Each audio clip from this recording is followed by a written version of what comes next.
Hello and welcome to Politics War Room with James Carville, and I'm Al Hunt.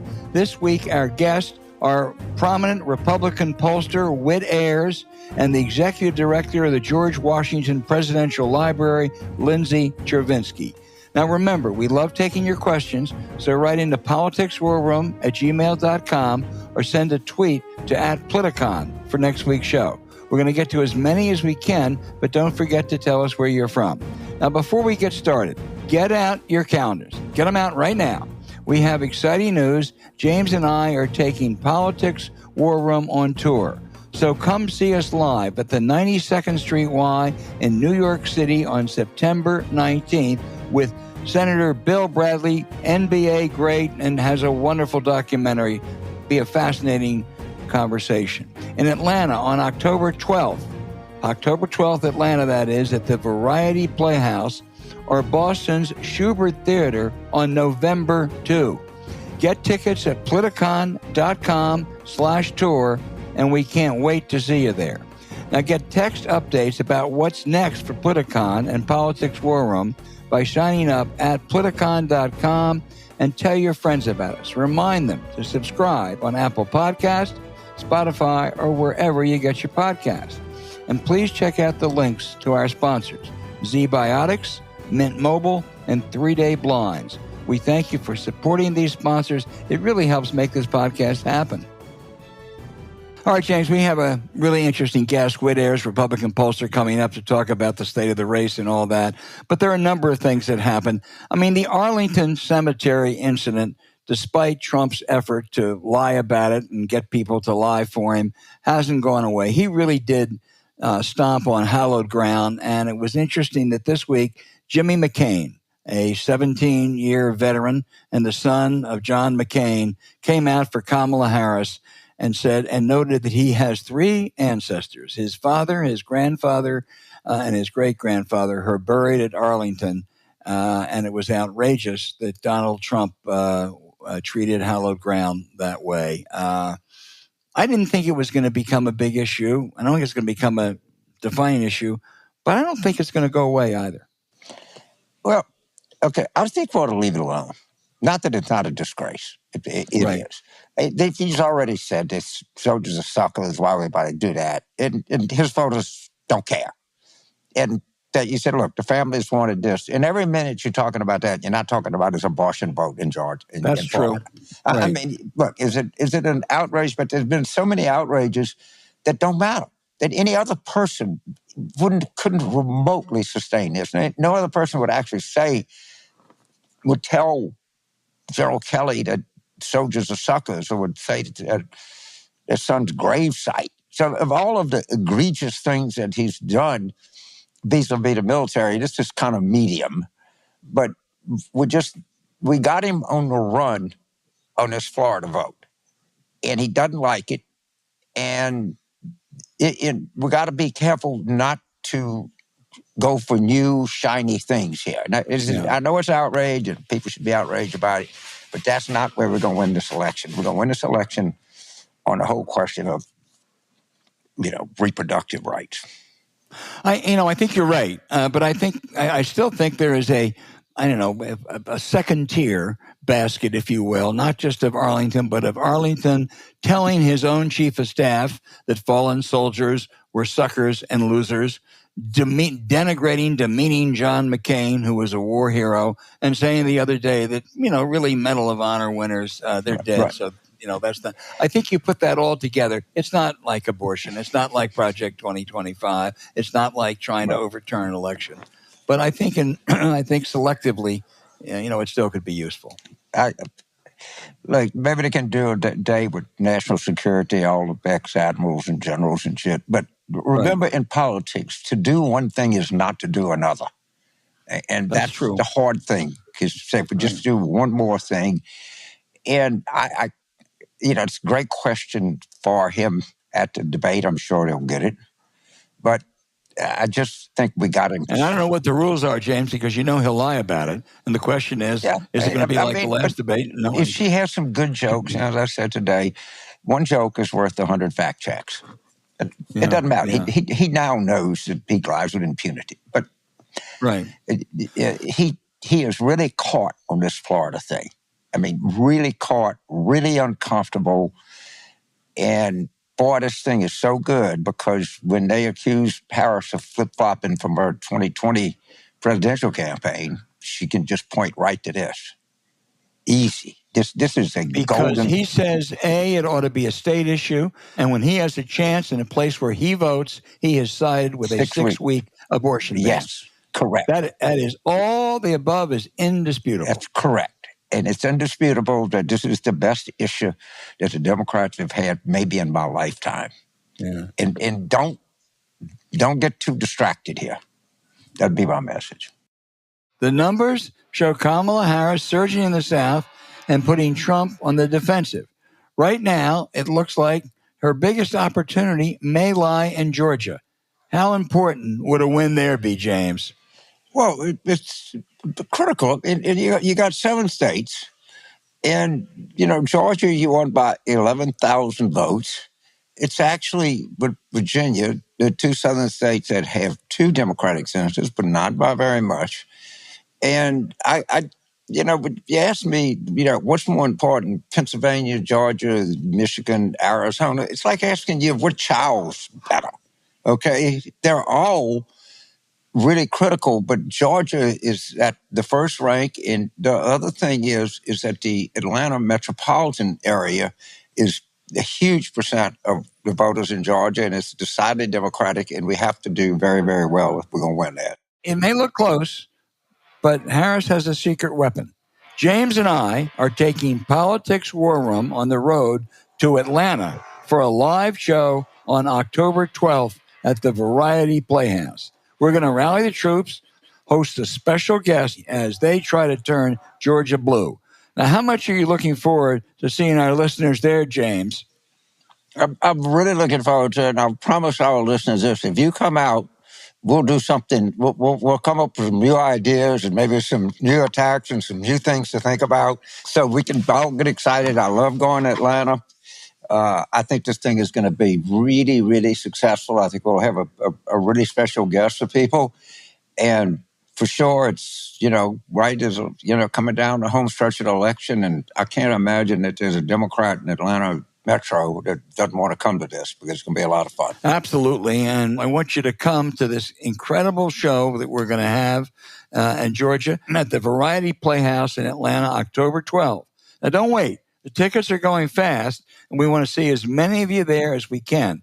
So please head to politicon.com/tour. That's politicon.com/tour now to get your tickets. The road to the White House will start now. Absolutely. Come and see us in Hotlanta. Let me try one more, and that's Bibi Netanyahu, who I think there's no doubt that Bibi Netanyahu has no interest in some kind of a truce, which I think the majority of Israelis favor, the IDF favors. His supporter, he wouldn't have many of these weapons without the Americans. And I think Biden has tried to say he's not doing enough. I think Harris can go further. I think, basically, you have to, I agree. I'm not anti-Israel. I'm quite pro-Israel, she can say. I agree with your defense minister. I agree with your former prime ministers. I agree with the IDF. I agree with the majority of Israeli citizens. If you don't go to the table now and negotiate a truce, it's going to affect American support for you. Well, understand how much financial support the United States has given the state of Israel. Right? It's since Camp David, the Iron Dome, the munitions, the everything. And Netanyahu says, well, no, country fine, pay your own way.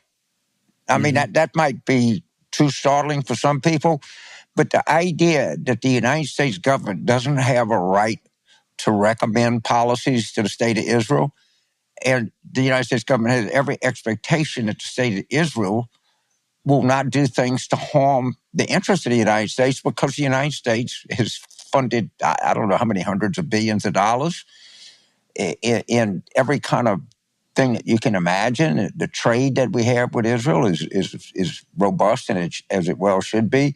But we have some leverage here that we can exercise. And I don't know if we need to say it public right away, but you can certainly dispatch our ambassador or, the Secretary of State, say, hey, look, dude, this is the way the cow ate the cabbage. We're going to have a serious talk here. And James, you can, but he won't listen because he has two interests. He wants to stay in power and avoid jail, and secondly, he wants to help Donald Trump. Because if Donald Trump's elected, he feels the pressure's off. I agree, but also the people of Israel are very sensitive about their relationship with the United States. Right. And you just got to bring some meat, but it's just true.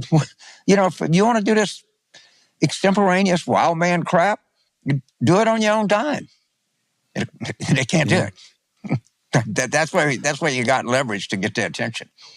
Yeah, I think you're right about that. James, we're going to have Whit Ayres on in a few minutes, but anything else you want to talk about before we move on?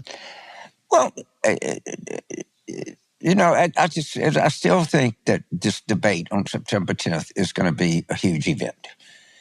And I think ABC is doing everything they can to try to keep it alive. I think you don't know what he's going to do till the morning of September 10th. He could just decide that he's not going to do it. You can see that he's torn. And she just can exhibit. I'm showing up. It was a contract. We said we'd be there. I believe in honoring your obligations. And he's in a tight spot here. He doesn't want to do this. He wants to get out of it, but he doesn't quite know how, and he's scared that he might need it to, get a little bit mojo back. So this thing has got a lot of questions left to answer here. I agree. He wants to get out. He'll be there. He has no choice. I think you're right. Yeah. But he doesn't. It's the one thing we know. His advisors ain't got anything to say about it. His chief new advisor on women's issues is Corey Lewandowski, and they have something in common. Both of them are adjudicated sexual harassers or molesters or something like that. Well, I'm sure they're comfortable with each other. Totally. Okay. We will keep on this.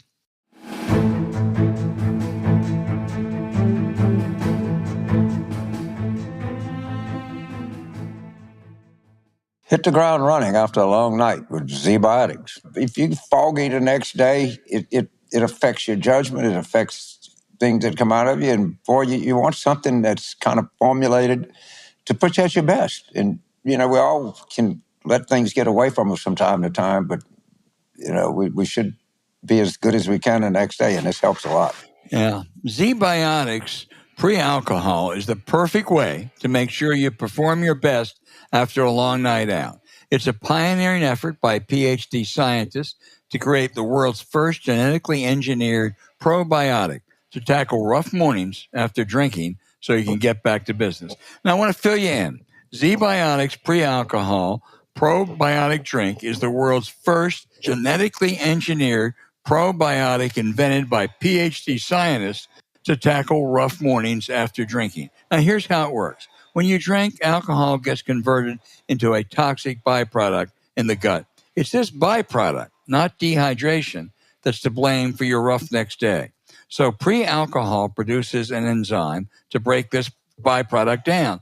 Just remember to make Zbiotics your first drink of the night. Drink responsibly, and you're going to feel your best the next morning. Now, thanks to Zbiotics, James will even go on long runs after his long nights, and that's with the scorching weather in New Orleans or Mississippi. Every time we have a Zbiotics pre-alcohol before a drink, it makes such a difference the next day. Even if I have a drink at a dinner meeting with a bunch of politicians or journalists the night before, I know I can jump into action right after waking up. So join us in feeling ready to go with Zbiotics, whether you're writing all day, heading out in a run, or even going in front of an audience. Zbiotics is our MVP when it counts, so make sure it's in your lineup. You keep hearing about pre-alcohol and wondered, what's it actually like? But once you try it, you're going to believe the hype. And with their GMO technology, that'll release different products that help address toxic byproducts of modern living in the gut. Go to zbiotics.com/PWR to learn more and get 15% off your first order when you use PWR at checkout. Zbiotics is back with a 100% money-back guarantee. So if you're not satisfied for any reason, they'll refund your money. No questions asked. Remember to head to zbiotics.com/PWR and use the code PWR at checkout for 15% off. The link is in our show notes.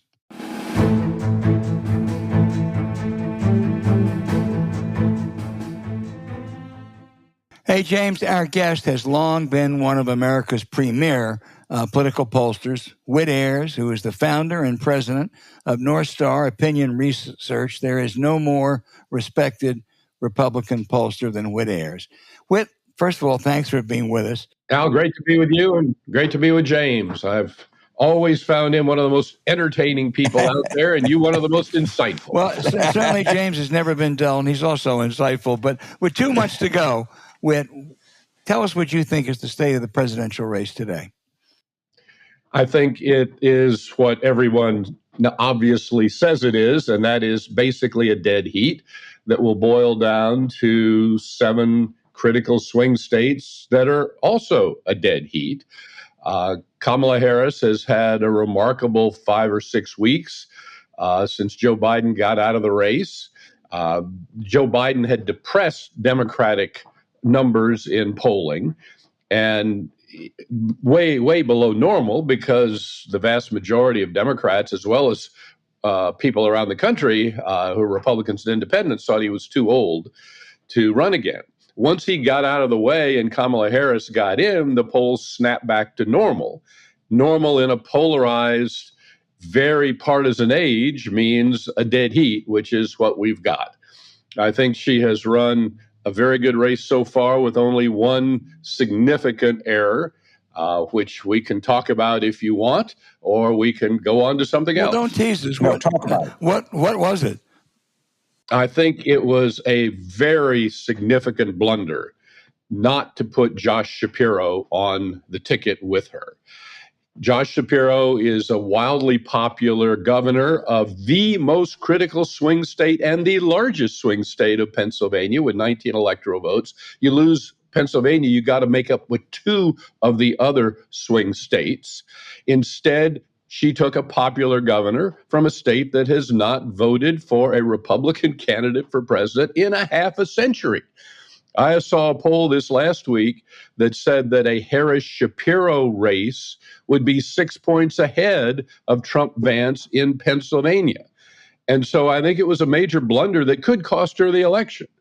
She might win in spite of it, but it is a horrible missed opportunity from the perspective of the Harris campaign, in my judgment. Well, I certainly thought she should have picked Shapiro, still do. But Walz has been a much better candidate than I thought he was going to be.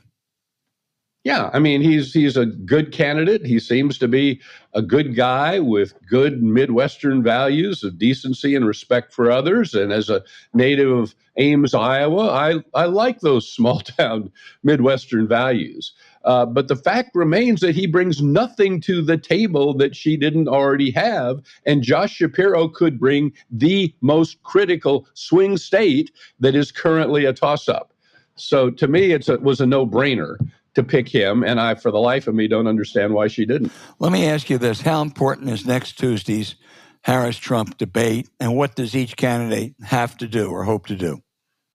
Well, I think at this point, you have to say it's critical. Anytime you have a tie race, any significant event has the potential to be critical.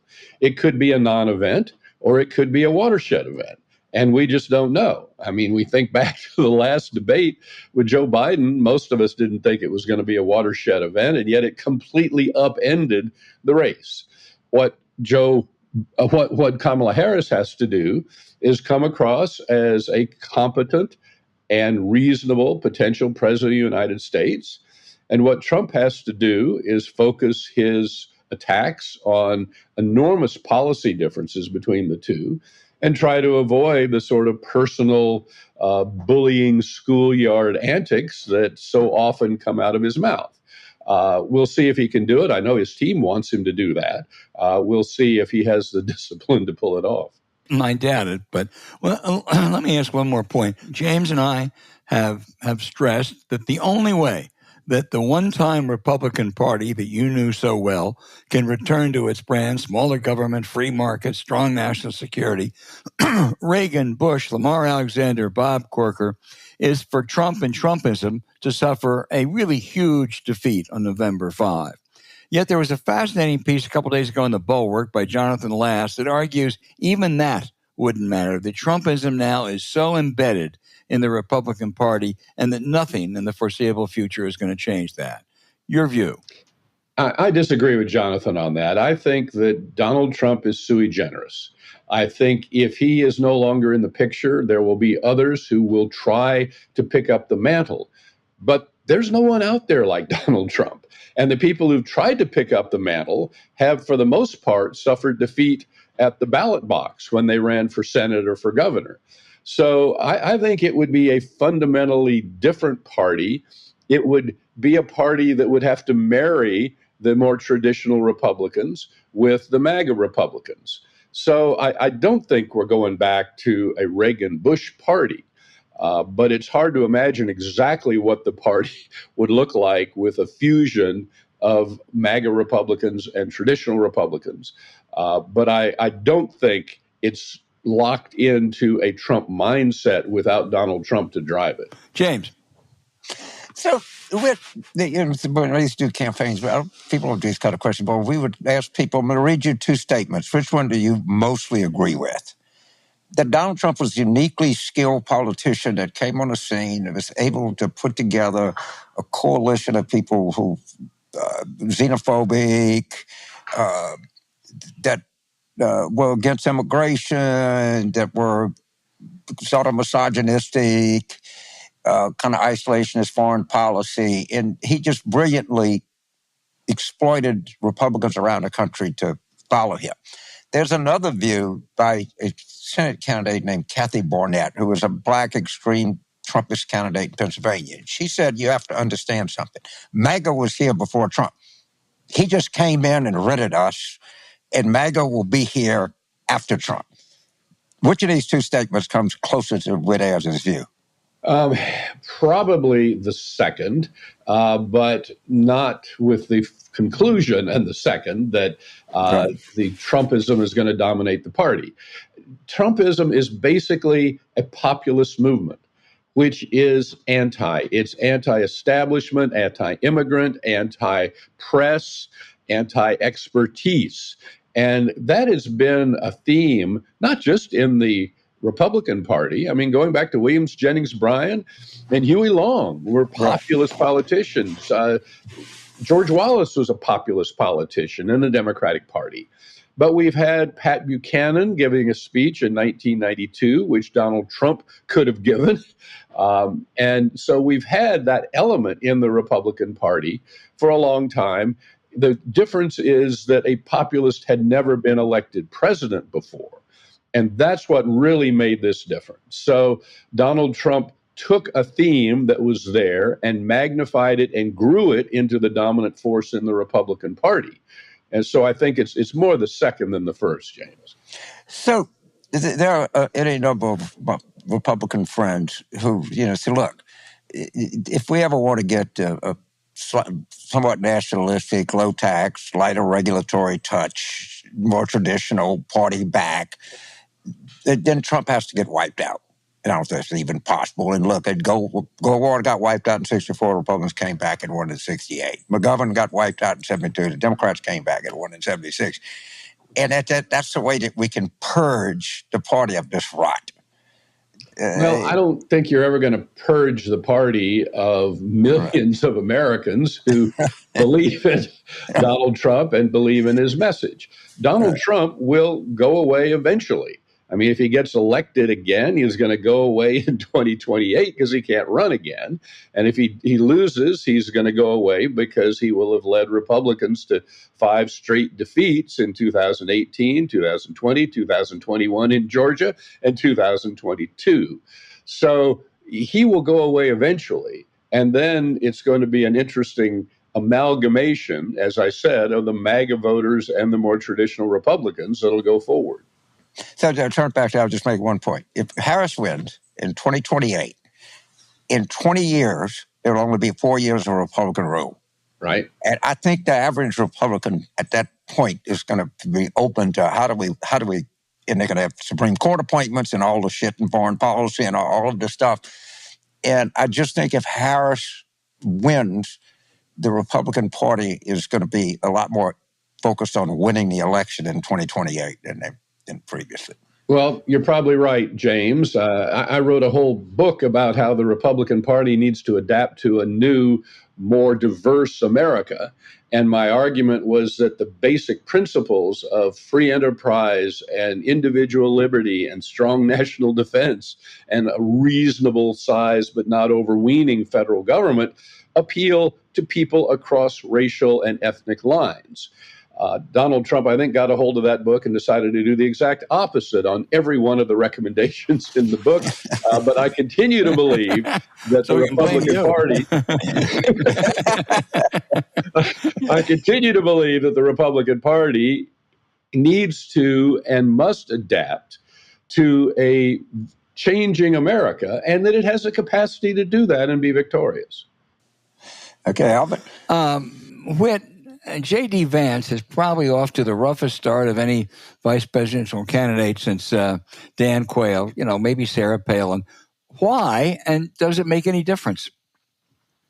I think that when Donald Trump picked J.D. Vance as his VP, this was before Joe Biden dropped out, and he thought he was picking the MAGA successor for himself, as opposed to someone who could help him win. I'm not sure he would make that same choice today. I suspect someone like Marco Rubio or Doug Burnham maybe would have stood a better chance. Yeah. But I think Donald Trump was very, very confident he was going to waltz into the White House when he made that pick. But let's not forget, as you mentioned, Sarah Palin had a really rough rollout. She did. I mean, really rough. She just saw Alaska from her front porch, Whit. I mean, after all. Now, come on. That was Saturday Night Live. But that's it my wasn't memory. her line. But you're right. I mean, she had an incredibly rough rollout, and it didn't seem to have that much effect on the election. Although I will say I know plenty of people who wanted to vote for John McCain, but who were resistant for doing so because they didn't want Sarah Palin one heartbeat away from the White House. Well, my other example, Dan Quayle had a terrible rollout, and it didn't make any difference at all. I mean, his opponent as the vice presidential nominee was Lloyd Bentsen, who got a great rollout, and right. Bush clobbered Dukakis in Texas. So if Vance were to call you tomorrow and say, "Okay, what can I do now? 2 months to go, hadn't been very good," any advice you could give him? Al, J.D. Vance would never ask for my advice in a million years. But I think you just have to sound like a reasonable person who wants to be president of all Americans, rather than taking pot shots at various people who you don't particularly like. That doesn't go over very well. Yeah. Anytime you criticize someone because of their identity, you offend everyone who shares that identity. Whether it's childless cat owners or whoever it is. And so it's a good way to make a whole lot of enemies and not win a lot of friends. Well, obviously, we love podcasts here, Whit, but JD's problem, too, is he went on too damn many podcasts 4 or 5 years ago and said all kinds of loony things. But, James, go ahead. So before we go, the polls were not good in 2020. They read Biden winning Wisconsin by 8, Pennsylvania by 7, Michigan by this, and they were taken late. They said, "All right, we learned our lesson in 2016. We're going to poll right. We're going to poll through the end." They were actually dead on in Georgia, right? But Trump really underposed. Are y'all, as the industry, trying to take something or can we have more confidence in polls today than we did 4 years ago? No, I think so. The whole industry has faced that, James. And I think we're doing a lot more to make sure that we have the proportionate number of non-college whites in our samples. We're taking various methods to try to reach out to people differently. I mean, most polls now are doing some landlines for seniors, a lot of cell phones for young people, and we're also doing a lot of text to web, where we can send someone a text and say, if you'd like to take a survey, go to this website and take the survey here. So most of us are using some combination of a multimodal strategy to try to overcome that. Ultimately, James, the proof is going to be in the pudding. We're going to find out if we've been successful. Yeah.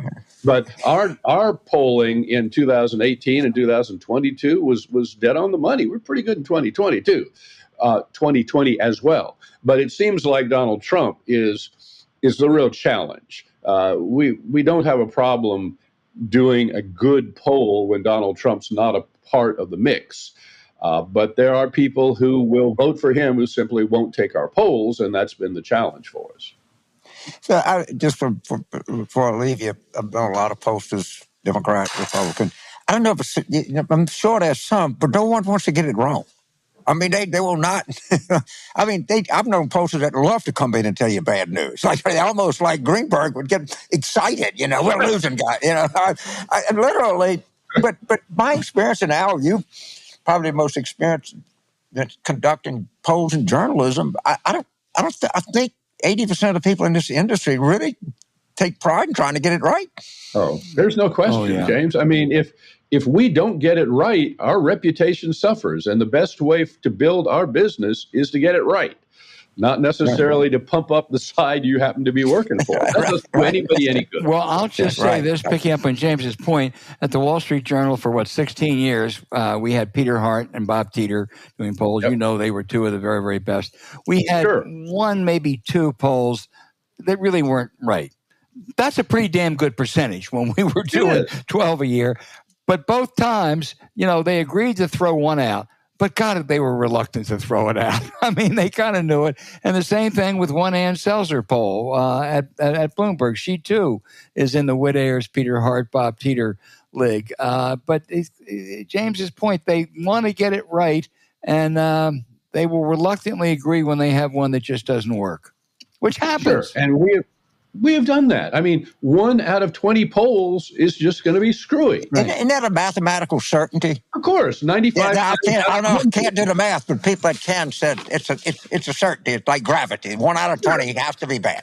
Right. 95 times out of 100, the true number is within plus or minus X% of the number we're showing you. Right. That's 95%, but that means 5% of the time it won't be. And most of us can see those polls because they just look off. They look off from everything else we've seen, from everything else that's out there. And we have thrown polls out and said to our client, I'm sorry, this is that 1 out of 20, and we go back and redo the poll. But that's part of being a pollster with some integrity, is recognizing those things and then being willing to throw it out and go back and do it again. Yeah, I used to say a well-taken poll speaks to me. I can hear it when I'm reading it. Yeah. It's talking to me. It makes sense internally. It makes sense. And then you would try to see one number and guess the next number. So if the direction of the country was one thing, all right, then you would like to connect something else. Or a party, self-described party ID was something else. You would try to link it to something else. And it really well-taken polls, which I've had the honor of seeing quite a few in my life. I've seen some bad ones. They talk to you when you're going through them. You're almost having a conversation. They hang together. Right. They make sense. As you say, you see one number and you kind of know what the next number is going to be. And a good poll is internally consistent and makes sense to people who are experienced in the business. That was that May 23 poll about Biden, and I kept looking, and it was actually worse than I thought. I started saying, okay, I'm trying to guess this number. It was fucking 10 points worse. And I'd say, guess this number. It was 10 points. That's when I said, we're not coming back from this. You have two candidates with 100% knowledge, and you can't, you can say, oh, yeah, but Harris Wofford came from 40 back. That was different. No one knew who Harris was. Right? You're exactly right. These numbers were so bad. And I would tell people, you don't understand. They're much worse than you. It's not just that he's 5 down. They're not even listening to it. Exactly. No, you were right on Biden's age all along. It is unfathomable to me that a year ago he didn't look at reality and get out and give the Democrats an opportunity to have a contest and may the cream rise. But he stubbornly hung on until he had no choice but to go with Harris. And if Harris wins, he will He will be fine. He'll be judged for what he did as president, which I think will be pretty good. If Harris loses, he will go down as the guy who threw away this election by his stubbornness. Yep, you're right. I'll just make one other polling point. You do adjust, you do adapt. If you have a lower percentage of women or a lower percentage or a higher percentage of blacks, you make some adjustments. One time I said to Ann Selzer, I think we have too many, I think, Democrats in this poll. I don't remember which party it was. And she said, I don't like to adjust for how people are self-identifying. I mean, that's their choice. I mean, it's not ours. It's different than. Do you agree with that? I don't. I have a lot of respect for Ann. Right. She's a very fine pollster. But we know that party ID doesn't vary dramatically from one poll to the next. We know it can migrate a little bit, but you're not going to have 32% of Democrats in one poll and 40% in the next poll, right, and have both of them be right. Politics just doesn't work that way. And so if you don't adjust the one with 40% Democrats versus the 32, every number is going to be more Democratic by 8 points. Right. We know that. So, yeah, we do adjust. We adjust on an average of party ID over time to make sure you don't have one of those that is just wildly out of balance. Well, we mentioned Ann Selzer and Stan Greenberg and Bob Teeter and Peter Hart, and in that pantheon of great pollsters, there's Whit Ayres too. So I can't. Sure. I hope we can get you back and toward the end. Listen, and guys, kind of walk us through where we are. I'm happy to talk about this stuff anytime you want. Well, we want, and we'll get back to you. Whit Ayres, thank you so much. My pleasure, gentlemen. You have a good afternoon. Will do. You bet. Thank you.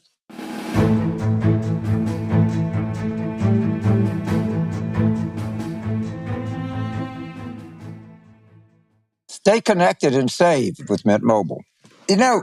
If you think about these things and you get something that you save that kind of money, you got to think of it not just how much money you save in a month. You look at it, how much money you're going to save over a 3-year period. And from everything that I know about this product, it delivers what you need at a much, much reduced cost. So if you could get something just as good, cheaper, why wouldn't you take it? Yeah. Well, we love a great deal as much as the next guy, but we're not going to walk through hot coals just to save a few bucks. It has to be easy, no hoops, no BS. So when Mint Mobile said it was easy to get wireless for $15 a month with a purchase of a 3-month plan, they were called on it. It turns out it really is that easy to get wireless for $15 a month. The longest part of the process is sitting on hold waiting to break up with your old provider. Now, we may not be the most tech savvy. That's sort of an understatement.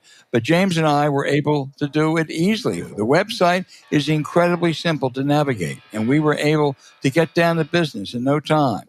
That's when we knew we had to get our kids and grandkids using Mint Mobile too. Like all of you, they have a lot more important things to use their hard-earned money for. Now, to get started, go to mintmobile.com/warroom. There you'll see that right now, all 3-month plans are only $15 a month, including the unlimited plan. Now, all plans come with high-speed data and unlimited talk and text delivered on the nation's largest 5G network. You can use your own phone with any Mint Mobile plan and bring your phone number along with all your existing contacts. Find out how easy it is to switch to Mint Mobile and get 3 months of premium wireless service for $15 a month. Now, to get this new customer offer and your new 3-month premium wireless plan for just $15 a month, go to mintmobile.com/warroom. That's mintmobile.com/warroom. Cut your wireless bills to $15 a month at mintmobile.com/warroom.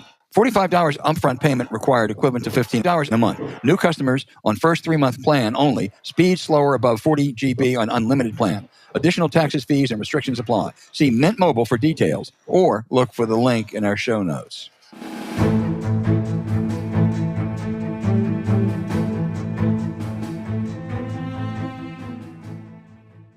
Hey, James, our guest is one of America's premier historians on the presidency, Lindsay Chervinsky, historian at the George Washington Presidential Library at Mount Vernon.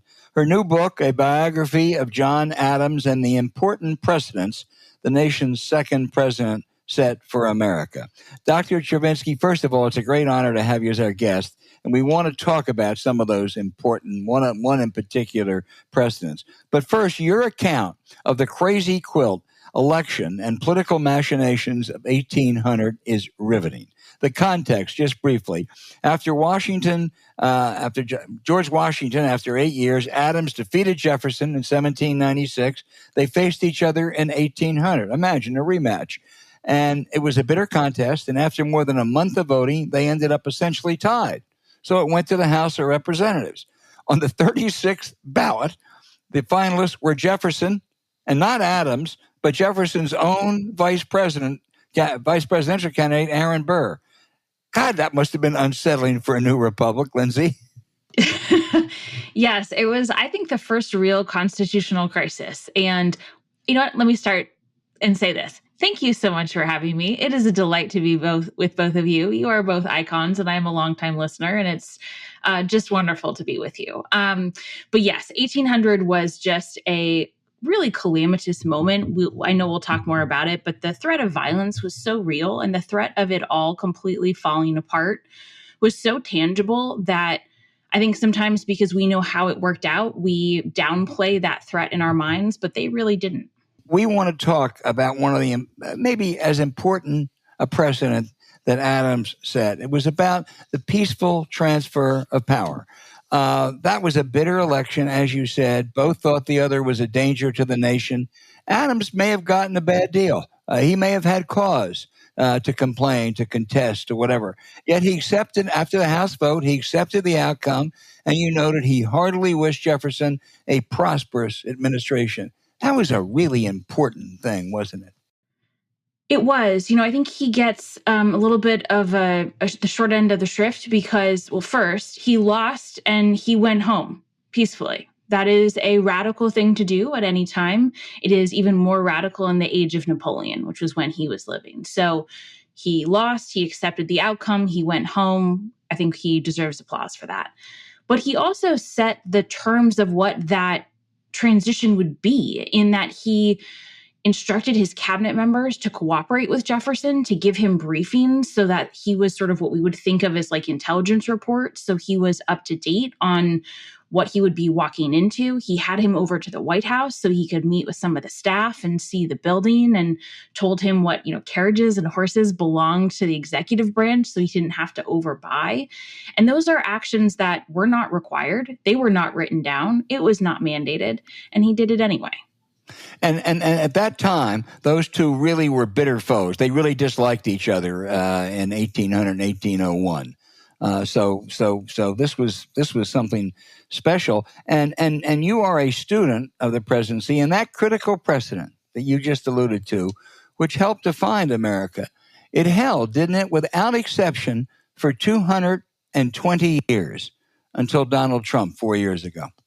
It did. I think it's really the bedrock of what it means to be a democracy, because all of the other things, you can kind of quibble over the definitions. But if you don't have a transition that is decided at the ballot box and then carried out peacefully, it's something else. It's no longer a democracy. And so much of the nature of that transition isn't in the Constitution. It isn't required, and it takes repetition over decades and centuries to get American citizens to care about it, to cherish it, to uphold it.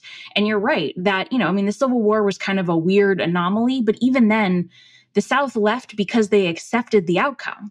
They didn't contest the outcome. They accepted the outcome and they left. And so while certainly it wasn't an ideal transition, January 6th was a turning point in American history and was one of the things that really unlocked Adams' presidency for me. James? So, Prof, I read a little bit, reading your book. I read a previous book about Adams. I watched HBO thing or something. I kind of don't like him. What should I like him more than I do? Yes, you should, for two reasons. One, okay, he was a little bit of a beloved curmudgeon, but we have to have a soft spot in our hearts for curmudgeons because then, what else? God, I don't have anything against that. The second part is so much of what we think of as the negative stuff that we think we know about Adams was actually brilliant propaganda that was written by Hamilton and Jefferson. They were the two all-time greatest propagandists in American history. So they're like the lost cause. Yeah, they were even better than that because no one even questions it. In fact, historians for centuries have taken what they wrote about Adams in the heat of a political environment when they were competing against him. They've taken that as truth to be accepted and not to be challenged. And it doesn't mean that there wasn't, a little speck of truth in there, but it certainly should not be taken at face value. And so I think he actually was, he had a brilliant wife that he adored. He was very funny. He was very self-deprecating, very aware of his own flaws, totally brilliant, committed to the Republic. And I think there's a lot there to really like. And so, so take them in order. I understand he and Franklin didn't get along well.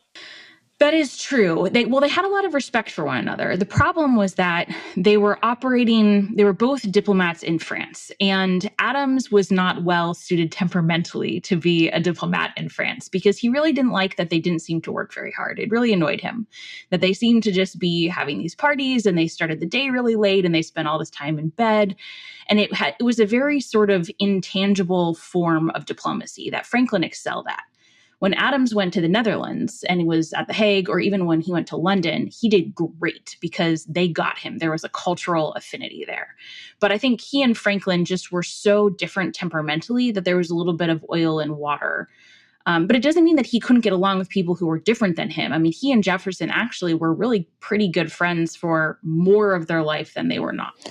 So before I turn back, because I guess I can't get on it. He was kind of anti-immigrant, the Alien and Sedition Act. He was not a great civil libertarian. What's the defense of him? Or why make me feel better about him? Yeah, no, it's a really good question. And the Sedition Act is without a doubt the darkest mark on his presidency.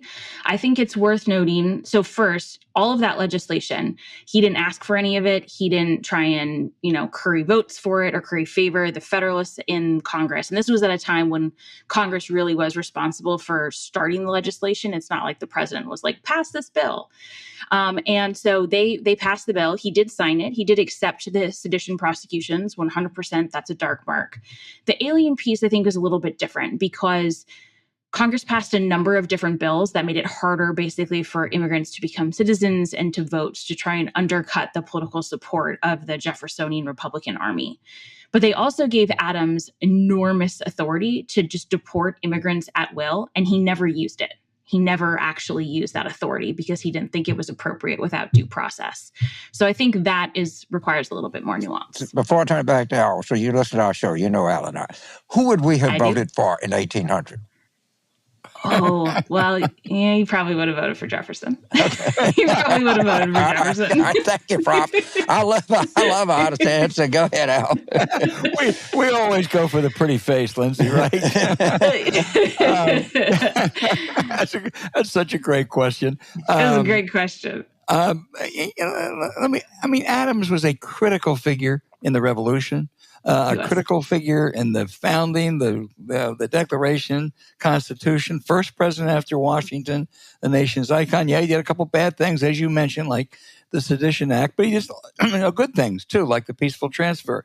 Yet history does not seem to place him in the pantheon of the extraordinary founders, Washington, Jefferson, Madison, Franklin, even Hamilton. Do you think he should be? I do. I mean, I think his presidency actually really belongs in the contributions he made. One of the biggest things he did was he knew how absolutely miserable it was going to be to follow Washington. Anyone who followed Washington was going to have a terrible time because they were going to absolutely fall short by comparison. And there were a lot of questions, especially foreign policy questions, that were starting to come up that were going to need to be resolved. And yet he did it anyway. He showed up. And I think that contribution is much less sexy than winning a civil war. It's much less exciting than winning World War II, but it matters and it's important. And, he was instrumental in the Declaration of Independence. He ensured that Washington was in charge of the army. He signed a number of really critical treaties that kept the U.S. economy afloat and then defended American sovereignty. And then as president, he did the things we've talked about, peaceful transfer of power, showing up. But he also got the Treaty of Mortefontaine, which was signed in 1800, passed. And that ensured peace with the United States and France, which is one of the longest lasting pieces in the United States. Lindsay, is there, I hate asking this question, it shows my ignorance. Is there any Adams memorial, any Adams monument? It's a great question. It's a really important one. Most people, when, you ask that question, they'll say, well, there's the Adams building at the Library of Congress, which I don't think really counts because Jefferson also has a building and he also has a very large monument on around the mall in the Tidal Basin. There is actually a commission in Congress right now to try and create an Adams family memorial, which I think is a really good way to look at it because they saw the Revolution and independence and then the American Republic as a family project. And Adams' contributions would not be possible without Abigail's participation. She kept their life going, she raised their children, and she was his most important advisor. So I think seeing it as a family project is a really good way to go. Yeah, let me try, just one more before I turn it back to James to close this, is you mentioned the treaty with France. I believe that was signed and when he was a lame duck. At the end of his term. It's a great model. What he accomplished after he had been defeated is a great model for Joe Biden today.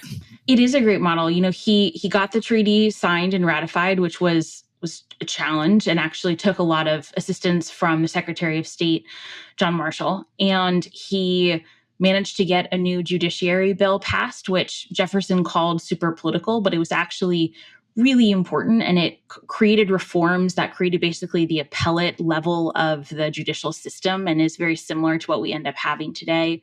He was careful about the transition. He was careful about the crisis of 1800. And he set the tone for what it meant to manage in a crisis. And I think that those are really important things and things worth applauding and studying for the current president. James, you want to wrap this up? Yeah. So, Professor, when I look at Adams, what I know about him, he does not look like a revolutionary. Okay, he looks like his instinct is more establishmentarianism. What drove him over the line to be a revolutionary? And obviously, a very kind of effective one, if you will. What was? Because you don't think Jefferson, you can see him being a revolutionary. I mean, that wasn't hard. Yeah. Even Franklin, but Adams, I give him a lot of credit because I don't think that was his natural default position. Well, he definitely wasn't instinctually super radical. You're right. I think that that's true. I think there are a couple of key attributes that made him a super devoted revolutionary. And early on, I mean, he was one of the earliest voices for independence in Congress and pretty essential in getting it passed. So the first was that he was incredibly principled and quite obstinate, and he did not mind doing something that was unpopular if he felt it was right. Perhaps that's ringing some bells for you gentlemen over the last couple of months.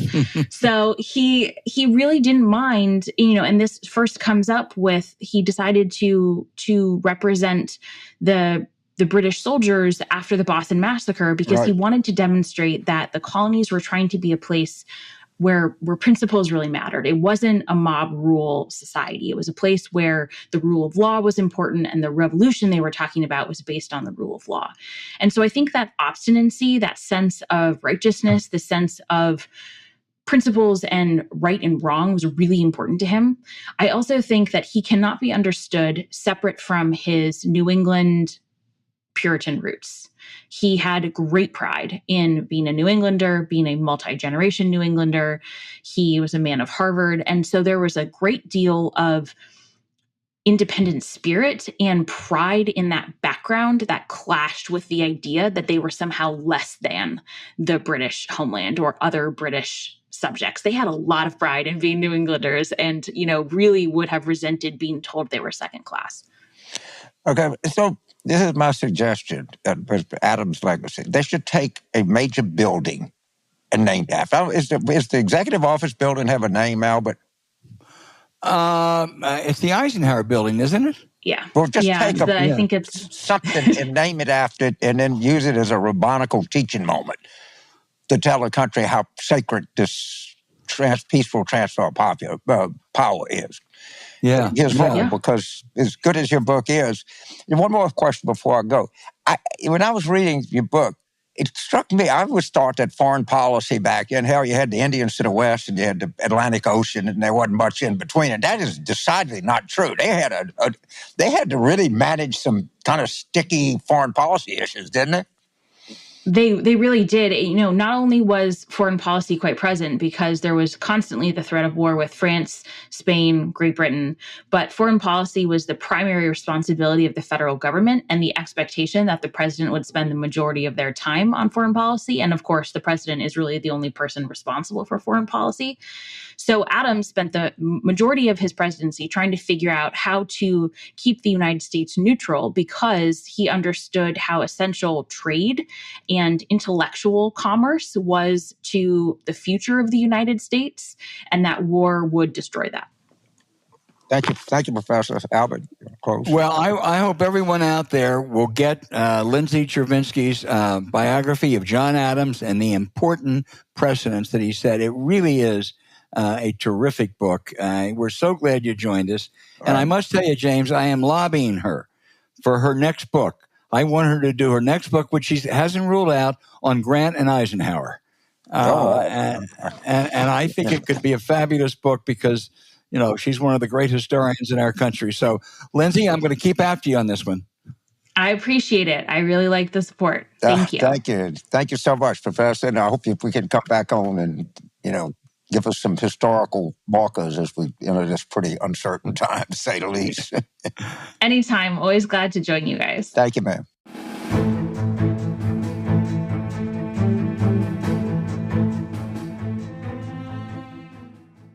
Transform your home with 3-day blinds. I think, look, we talk about this a lot on the show about sleeping, but when you can get that blacked out room, that's a real important tool. And this stuff works. Let me tell you, it works. And it's really a lot better sometimes in the summertime because it gets light earlier and it stays light well into the night, particularly in some of these more northern latitudes. But this stuff is invaluable. It's not very costly at all. And, people pay a fortune for another 45 minutes worth of sleep, and it's really worth it. It sure is.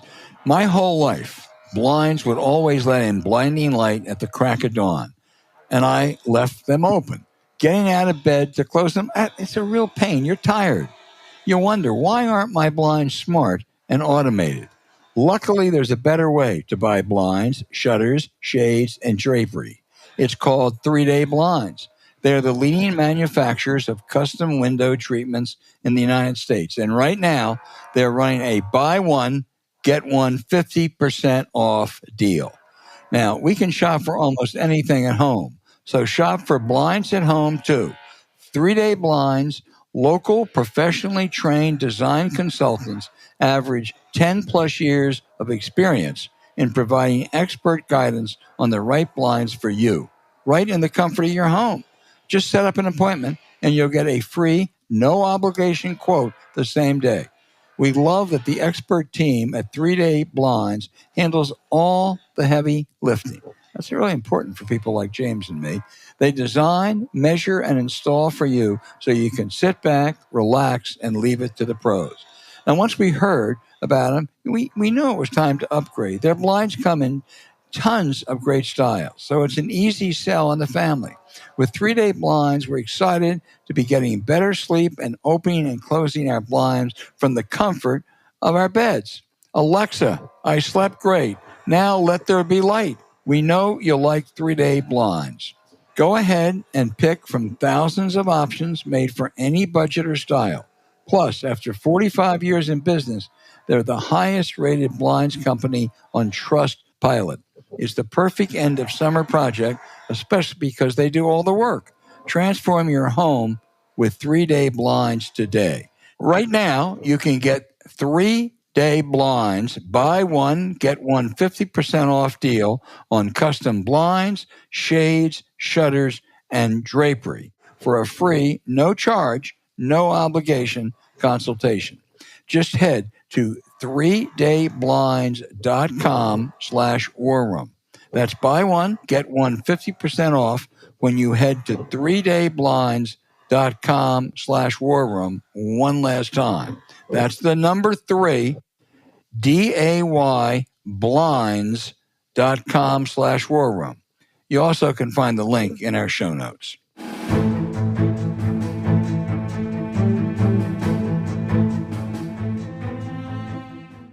Hey, now, James, for the outrage of the week. Every place abortion has been on the ballot or as an issue, Democrats have won. Although New York State has abortion protections, proponents wanted to make sure that the issue wasn't taken for granted, so they put it on the ballot as a constitutional amendment this November. But a Politico story this week was jarring. First of all, the left insisted that some other provisions be added to it, like LGBTQ protections, which I'm all for, but it should be considered separately. Now Republicans are duplicitously arguing this measure is all about trans rights. And inexplicably, the state Democratic Party isn't putting any real resources, according to Politico, behind this referendum, which was intended to energize turnout. You know, in Kansas, Ohio, Kentucky, among others, all resoundingly approved abortion rights measures. If it falters in New York, it's because the New York State Democratic Party, and the state produces some outstanding federal officials like, Hakeem Jeffries, but the New York State Democratic Party is a near disaster, and if they screw this one up, they really deserve all the blame they can get. Yeah, there's so many factions. It's always been a state party at war with itself. Right. My outrage is the whole pro-life movement. Okay, I grew up cradle Catholic. I don't know how many sermons I've listened to about it's plain and simple, abortion is murder. They had the Human Life Amendment. They were adamant. They presented themselves as having the moral high ground, that there was a real sense of what was right and what was wrong. And at a time you could say, well, I disagree with them, but you got to at least give them the fact that they're principled people, that they really believe this, and that this is very much part of who they are. And when you watch all of the back and forth and, 16 weeks, or should we have 6, or should we have this? And they've just exposed themselves as just a pack of hypocrites that are trying to save themselves politically. And I don't know how many human rights amendments have been in the Republican Party platform, how many sermons have been given on Sunday morning, and they just quit. And it's like, well, okay, if you got to be for 12 weeks, that's fine. Or you need exceptions, that's fine. All right. And maybe there's an element of political practicality there. Who is James Carville to criticize somebody for being politically practical or politically expedient? But that's not that's not the way you ran your business here for the last 50 years. You ran it as this, that you were some moral superior, moral high ground, and it turned out you're not on the high ground. You're just in a sludge pit with everybody else. Yeah, excellent point.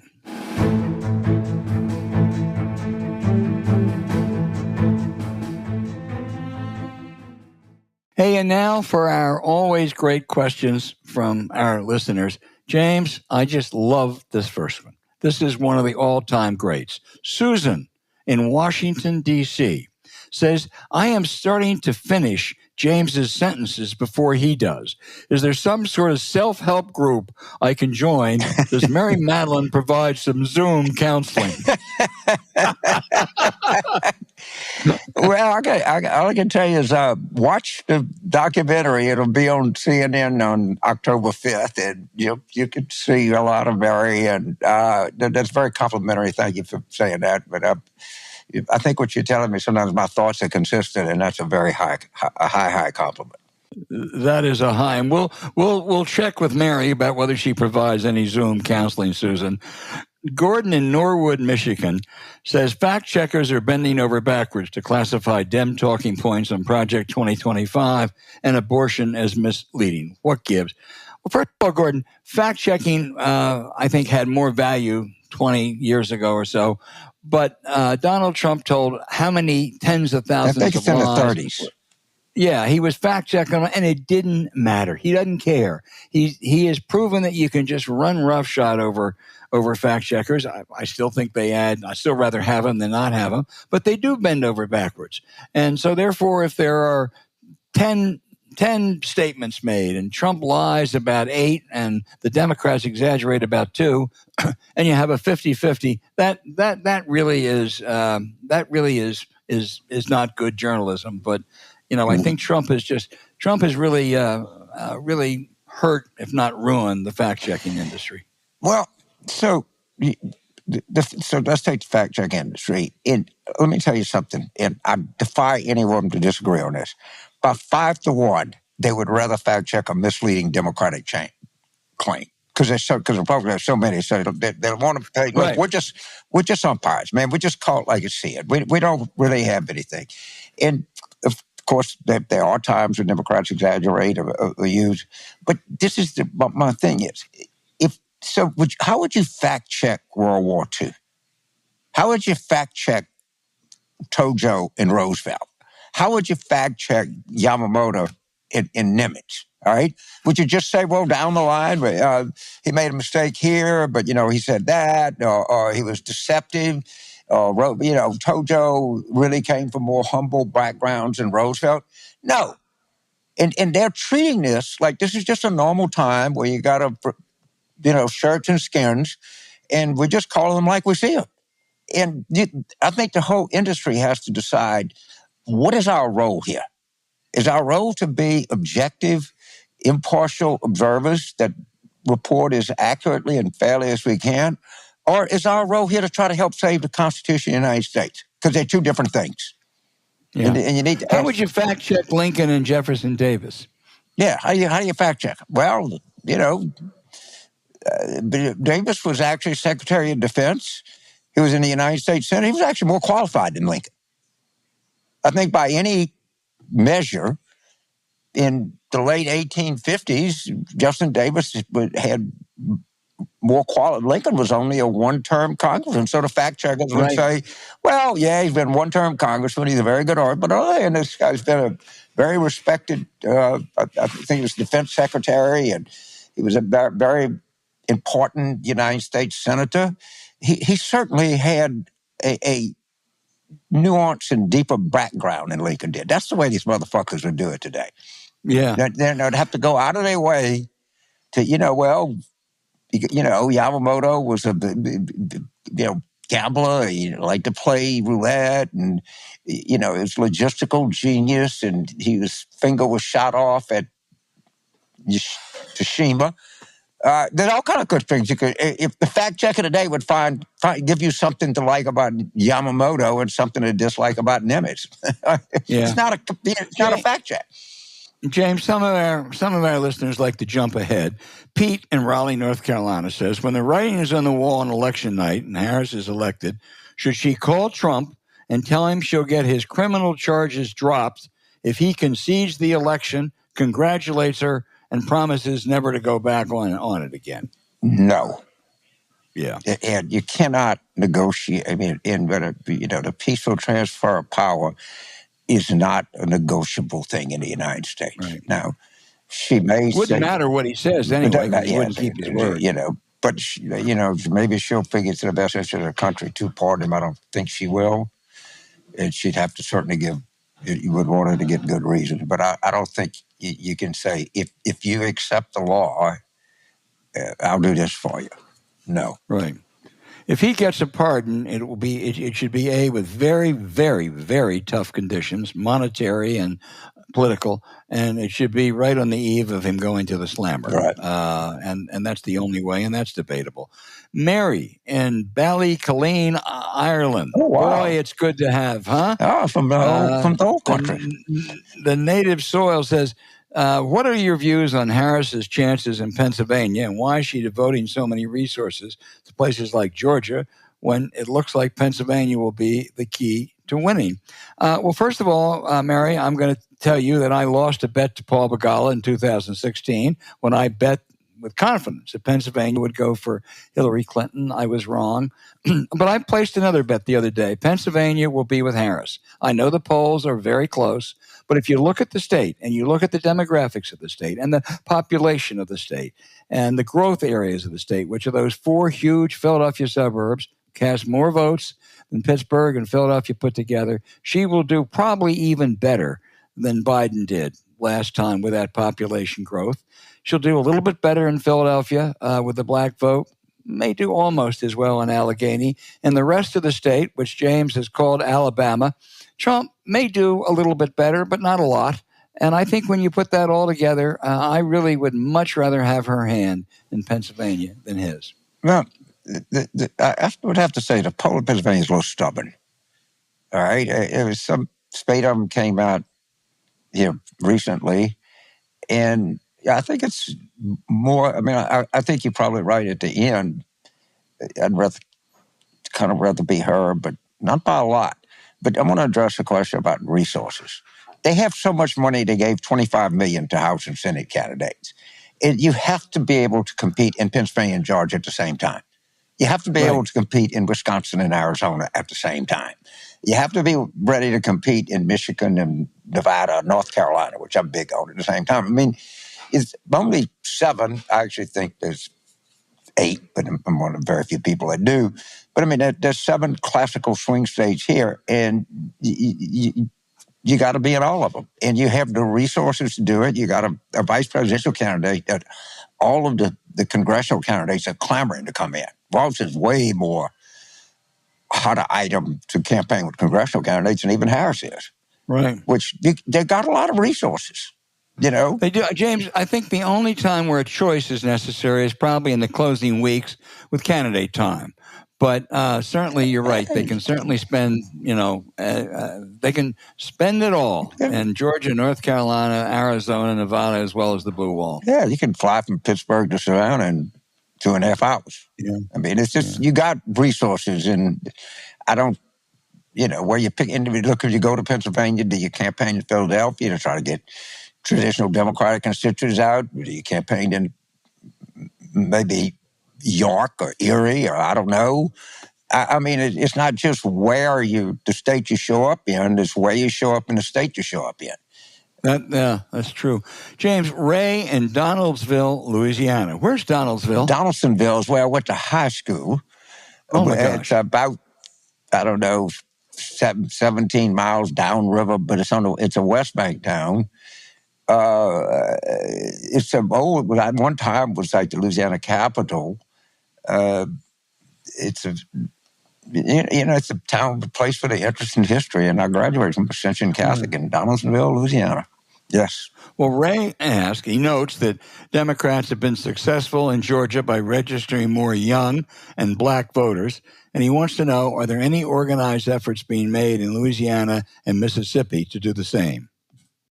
There's always some, but I would say this, and although I'm very much of a Louisianan at heart, I think Mississippi might be a more fruitful place down the road than Louisiana. Its black population I think ours is like 33. We're second, but they're like 38 and a half, 39 in terms of raw population. And, but they could be more, but some of the registration figures I see are actually pretty encouraging around the country. It was some doubt before, but not so much anymore. Pick up on your point about Mississippi. My son's candidate, Brandon Presley, only lost that governor's race by less than 3 points. Right. That's not a landslide, and that's it's probably not there now, but it could be there. 4 or 5 years from now. It could, and they it all depends if they got to field some really good candidates. But in Louisiana, at John Bell was once in a lifetime political figure who had the very good fortune of having really, really, I think at the end of the day, kind of weak opponents. I mean, David Vitter was had a lot of issues. And that Rasponi guy that ran against him in 2017. Right. John in Philadelphia, Pennsylvania, said, I hope both of you were stuck in D.C. during 2006. I think I know what he's getting to, because my daughter takes after you two more than me. It's her first time voting, and she wanted to kick off the election by seeing Politics War Room live in New York City on the 19th of September. Unfortunately, we can't make it. Did we miss our chance? 2006, as big believers in our democracy and Constitution, I think, James, I would advise us to take the fifth on that. But I want to tell John something. You're in luck. You'll miss Manhattan on the 19th. But James and I have a live show in Boston at the Schubert Theater the week of the election, November 2, 3 days before the election. And, it's not that bad a drive or train ride up to Boston. So you and your daughter, John, can do it. The energy is going to be crazy. What about it, James? With us there. I think I'm excited. Boston's such a great city. It's easily accessible. I promise you we're going to have a great program. It'll be lively. It'll be interesting. And, hopefully we can, even that late in the cycle, can break some new turf here. We're going to try to, for sure. 3 days before the election, I can't imagine a more exciting time and a more appropriate place than Boston, Massachusetts. Right. We want everyone listening to join us on the tour during the final stretch. You're going to rally the troops, hear from a special guest, and it's going to be a celebration of Kamala Harris's upcoming win. All you have to do is go to politicon.com/tour and get your tickets for November 2 at the Schubert Theater in Boston, Massachusetts. Now, don't wait. They're going fast. We want to see as many of you there as we can. So head to politicon.com/tour now to get your tickets. We'll see you in Boston, November 2. Come see us in Beantown. Hey, James, Brian in Long Island City, New York, says Republicans have asked why Kamala didn't implement her presidential plans and policies during this administration. What's the best response? Brian, she was vice president. Vice presidents don't implement policies. They follow presidential policies. They may advise, but you didn't hear of Biden policies during the Obama years. Exception might be Dick Cheney, but that's rare. And, I think that she can easily adapt and has and promote some new policies. But, you can't, you can say that she was involved in an administration that she thought had bad policies. I don't agree with that, but you can't say she should have implemented her own policies during the last 3.5 years. I agree 100%. And I wrote today, she's got to tell us what she wants to do. I mean, you can't run saying I'm going to be just like the last person. Right. And no one's ever done that, to be fair. Bush maybe in 88 a little more than, most people, but that's about it. James, our last question is almost as good as our first question that was from Susan, who's finishing your sentences and needs to have some kind of merry Zoom call. This is Alan in Worcester, Massachusetts, who says, my wife is pregnant with our first child due in December. What is one piece of advice you would give to all new dads or parents, and how would you suggest teaching our kids about becoming interested in participating in politics and civic affairs? Well, I've always had this theory. Bottom times, when you get married, your life doesn't change much between you and your wife. The first kid, it switches because she bears the burden of having a child, of taking care of it. And so it's like, you do something. I'm doing all the work here. And it's, I don't know. The only thing I try with my little grandson, to the extent that I get to spend time with him, is just be curious. And if you're curious, everything else will follow. I know plenty of smart people that are not successful. I know plenty of people who are not that smart who are pretty successful. But I don't know of, unless it's some kind of math prodigy or something like that. All successful people I know have one thing in common. They're really curious. And if you can just have that kind of environment, I think everything will be fine. Alan, 2 bits of advice. It's different. Our first child was born over 40 years ago. And someone said to me when Judy was, 5 or 6 months pregnant, go see all the movies you can. And I thought, what's talking about? This is when we went out to a movie theater. And the answer was that once your child's born, yeah, you'll get a babysitter when you have to go out for a dinner party or an engagement, but you're more reticent if you want to go out and see a movie. Now, it's a little bit different today with so much on the home screen, but theaters or whatever have you, your life's going to change. And so just think of how it changes. And the second, as far as interested in politics and civic affairs, I spent the weekend with my 6.5-year-old grandchild, and he asked a question about Donald Trump and Kamala Harris. Didn't know very much, and we had a wonderful half-hour conversation. And I'm not going to say that he is a James Carville now when it comes to knowledge of politics, but he was interested. And I think maybe we whetted his appetite some. So talk to your kids about this. Yeah, the other thing I'll tell you, when my sister had her first baby, but she came out the living room, her mother said, you have to understand, you can only be as happy as your child is. Oh, boy. So if your child is not happy, you're not going to be happy. And it's just the way it is. Your self-happiness and the way you feel about things is going to be more determined. We can gut through when our wife is not happy, but if we have an unhappy child, it really, really drags us down. But it's a great experience, too. When they're happy, you get really happy, too. There was the famous New Yorker cartoon about a New Yorker's view of the world, and First Avenue to 10th Avenue was about 95% of the map. And then it went to, I think, Wichita and then New Delhi, which was 5%. Well, that's what your life's going to be like. Before the child is going to be Wichita, New Delhi, and afterwards it'll be First Avenue to 10th Avenue. I remember that cartoon, and I thought it was great. Actually, it was great, and maybe too much truth to it sometimes.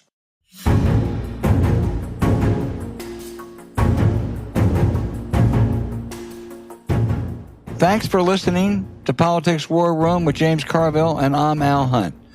Now remember, get your tickets for the Politics War Room Tour, live appearances. James and I are bringing the podcast to you live on stage at the 92nd Street Y in New York City on September 19th with our guest, NBA great and former United States Senator Bill Bradley. The Variety Playhouse in Atlanta on October the 12th, and Boston Schubert Theater on November the 2nd, 3 days before the election. You can get tickets at politicon.com/tour, and we can't wait to see you there. As always, send your questions for us by email to politicswarroom@gmail.com or tweet them for next week's show at Politicon. Following this episode, we'd really appreciate it if you check out the links to our sponsors, Zbiotics, Mint Mobile, and 3-Day Blinds, and our episode show notes. We thank you for supporting them because when you do, it helps make this podcast happen. Now, to keep up with us, subscribe to Politics War Room on Apple Podcasts, Spotify, or wherever you listen. And check out our Substack at politicswarroom.com. James and I are constantly adding new content, so go take a look.